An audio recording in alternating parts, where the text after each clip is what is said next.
নমস্কাৰ বন্ধু বান্ধৱীসকল MB Assam YouTube চেনেলটিলৈ সকলোকে পুনৰবাৰ স্বাগতম জনাইছোঁ। এই ভিডিঅ'টোৰ মাধ্যমেৰে মই লৈ আহিছোঁ অসম পুলিচৰ পৰীক্ষাৰ কাৰণে অতিকৈ গুৰুত্বপূৰ্ণ কেইটামান খেল ধেমালিৰ প্ৰশ্ন। যদিহে এতিয়ালৈকে মোৰ চেনেলটো যিসকলে ছাবস্ক্ৰাইব কৰি ৰখা নাই, প্লিজ ছাবস্ক্ৰাইব কৰি কাষত থকা বেল আইকনটো প্ৰেছ কৰি ৰাখিব এনেকুৱা ধৰণৰ প্ৰশ্ন উত্তৰসমূহ সদায় পাই থাকিবলৈ। আহক আজি ভিডিঅ'টো আৰম্ভ কৰোঁ। আজিৰ প্ৰথম প্ৰশ্ন, 2022 বৰ্ষ গণতন্ত্ৰ দিৱসত কিমানজন ব্যক্তিক পদ্মভূষণ সন্মান প্ৰদান কৰা হৈছিল? ইয়াৰ শুদ্ধ উত্তৰটো হৈছে 17 জন ব্যক্তিক 2022 বৰ্ষ গণতন্ত্ৰ দিৱসত পদ্মবিভূষণ সন্মান প্ৰদান কৰা হৈছিল।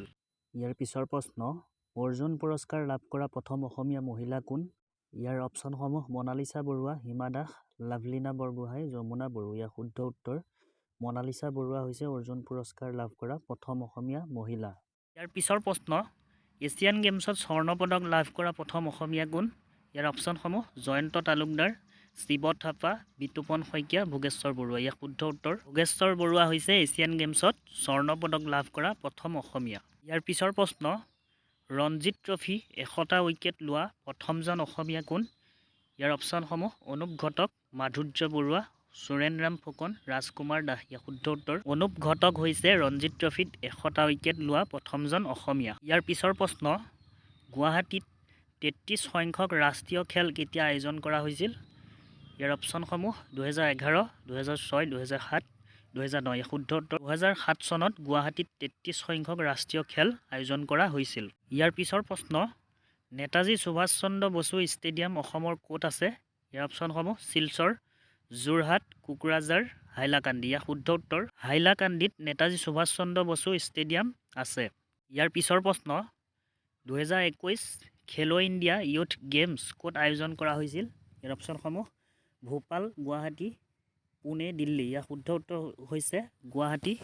অসমৰ গুৱাহাটীত 2021 খেলো ইণ্ডিয়া ইউথ গেমছ আয়োজন কৰা হৈছিল। ইয়াৰ পিছৰ প্ৰশ্ন, অসম হকী এছ'চিয়েশ্যনৰ গঠন কেতিয়া কৰা হৈছিল? ইয়াৰ অপশ্যনসমূহ 1955, 1962, 1958, 1965। ইয়াৰ শুদ্ধ উত্তৰ 1955 চনত অসম হকী এছ'চিয়েশ্যন গঠন কৰা হৈছিল। ইয়াৰ পিছৰ প্ৰশ্ন, নেশ্যনেল বক্সিং চেম্পিয়নশ্বিপত স্বৰ্ণ পদক লাভ কৰা প্ৰথম অসমীয়া কোন? ইয়াৰ অপশ্যনসমূহ বিতুপন শইকীয়া, শিৱ থাপা, অম্লন বৰগোহাঁই, ফ্ৰান্সিছ বড়ো। ইয়াৰ শুদ্ধ উত্তৰ শিৱ থাপা হৈছে নেশ্যনেল বক্সিং চেম্পিয়নশ্বিপত স্বৰ্ণ পদক লাভ কৰা প্ৰথম অসমীয়া। ইয়াৰ পিছৰ প্ৰশ্ন, অসমত বৰদলৈ ট্ৰফী কি খেলৰ লগত জড়িত? ইয়াৰ অপশ্যনসমূহ কাবাডী, ক্ৰিকেট, ফুটবল, বেডমিণ্টন। ইয়াৰ শুদ্ধ উত্তৰ ফুটবল। বৰদলৈ ট্ৰফী ফুটবলৰ লগত জড়িত। ইয়াৰ পিছৰ প্ৰশ্ন, মেজৰ ধ্যানচান্দ খেলৰত্ন পুৰস্কাৰ লাভ কৰা প্ৰথম অসমীয়া খেলুৱৈ কোন? ইয়াৰ অপশ্যনসমূহ হিমা দাস, এলেন দেউৰী, বিতুপন শইকীয়া, লাভলীনা বৰগোহাঁই। ইয়াৰ শুদ্ধ উত্তৰটো হৈছে লাভলীনা বৰগোহাঁই হৈছে মেজৰ ধ্যানচান্দ খেলৰত্ন পুৰস্কাৰ লাভ কৰা প্ৰথম অসমীয়া খেলুৱৈ। ইয়াৰ পিছৰ প্ৰশ্ন, অসম চৰকাৰে কোনগৰাকী খেলুৱৈক DSP পদত নিযুক্তি প্ৰদান কৰে? ইয়াৰ অপশ্যনসমূহ অৱনী লেখাৰা, শিৱ থাপা, লাভলীনা বৰগোহাঁই, প্ৰমীলা দৈমাৰী। ইয়াৰ শুদ্ধ উত্তৰ হৈছে লাভলীনা বৰগোহাঁইক অসম চৰকাৰে DSP পদত নিযুক্তি প্ৰদান কৰিছে।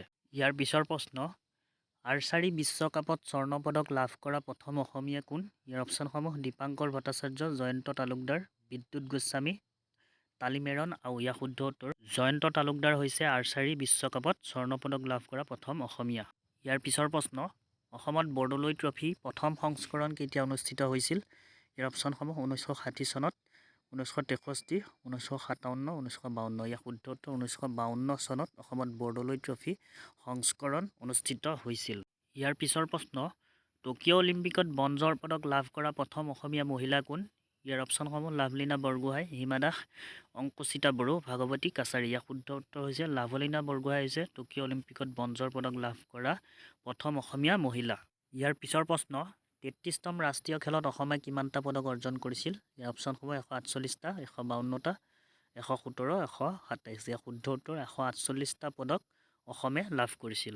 ইয়াৰ পিছৰ প্ৰশ্ন, অসমত অভিৰুচি দিৱস কেতিয়া পালন কৰা হয়? ইয়াৰ অপশ্যনসমূহ 17 নৱেম্বৰ, 3 ছেপ্টেম্বৰ, 22 জুলাই, 8 এপ্ৰিল। ইয়াৰ শুদ্ধ উত্তৰ 3 ছেপ্টেম্বৰত অসমত অভিৰুচি দিৱস পালন কৰা হয়।